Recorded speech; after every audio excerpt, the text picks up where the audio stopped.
It was scary getting up there for the first time, and you're vulnerable because I was thinking about, what do they think? Do I look good enough? Megan spent most of her childhood alone. Her parents were divorced and her mother worked long hours.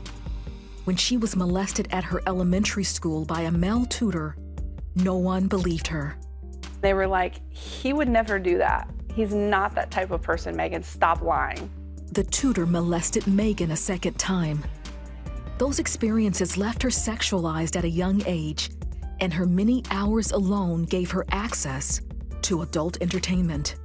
And so I would watch things on TV, pornography would come up on the television and I would watch it. I actually started calling the 900 numbers and talking to people. When Megan was 14, she began having sex with older men. Some of them were married, some of them weren't. And I was so desperate for attention. After the act was over, in all of these instances, I was numb. I was so broken and lost from a young age. Honestly, I didn't feel anything. Megan was just starting high school when her aunt and uncle, who were Christians, felt compelled to invite her to come live with them. She moved from Texas to Michigan. The first time I stepped inside of my aunt and uncle's church, it was an overwhelming sense of peace that I had never ever felt in my entire life. A sense of warmth and love. Megan gave her life to Christ and attended a Christian school, but before long, she started acting out sexually again. When I would be around boys, I would get that feeling would come back up again, and then I would just fall right back into it. Megan returned to Texas at 18 and was working as a waitress when a friend asked her if she had ever considered dancing in a strip club. And I looked at her and I was like, no, but that sure does sound like fun. I mean, I got excited, because I had always been like an attention, like I loved attention. Megan's excitement was short-lived. You portray this person like everything's okay and that everything's beautiful and glamorous on the outside. To see the look on the men's faces when you're up there, the way that they look at you, it's disgusting. But Megan needed the money, and in order to keep dancing, she started drinking and then tried cocaine. And I was hooked at that moment because it was just a huge rush for me. At least 6 months, I did cocaine every night and every day, nonstop. To support her growing drug habit, Megan needed more than the income she made dancing.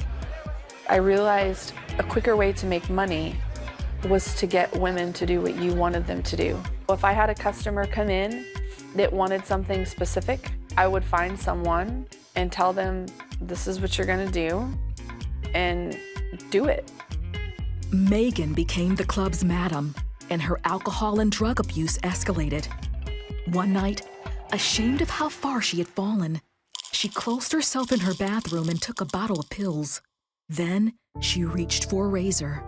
I did not want to take another breath. The pain that was inside of my spirit was so achingly horrible. The things that I had done, that just to breathe hurt my body. And I began to slit my wrists. And then I felt a little bit of God's presence because I had been taught the difference between heaven and hell. I had sat through sermons where I had heard God's word. And all I could think about in that moment was going to hell, and I didn't want to go to hell. And I knew that there was something better for my life. Megan put away the razor and slept off the drugs. She didn't know what else to do, so she continued to work at the club as a madam. She also began a new relationship, and a few months later, discovered she was pregnant. The Lord met me in the bathroom that day that I looked at that pregnancy test, because as soon as I saw that, I made a decision in that moment that I was never going to be the mother that was going to be a drug-addicted, alcoholism, promiscuous mother. And so from that day, I never picked up drugs again. I went back to the club one time the next day. As soon as I walked in that club, the Spirit of the Lord was all over me, and the smell made me want to vomit.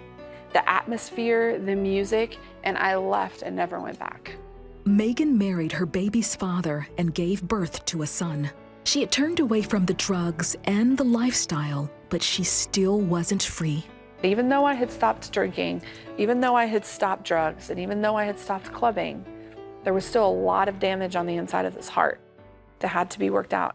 She and her husband began going to church together. There, Megan made her final surrender.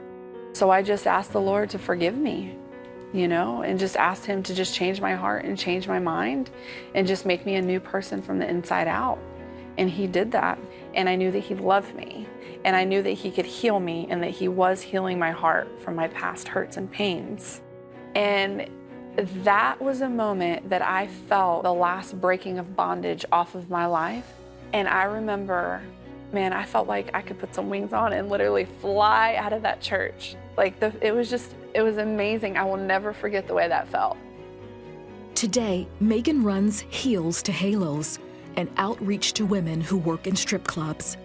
And she offers them just what she's been given, a changed heart through Jesus Christ. I don't care what it is, what you've been through, what you've done. You can say that the heart's too far gone. It's never too far gone for the Lord, because he is the King of Kings and the Lord of Lords, and he is the Prince of Peace. And he makes it right.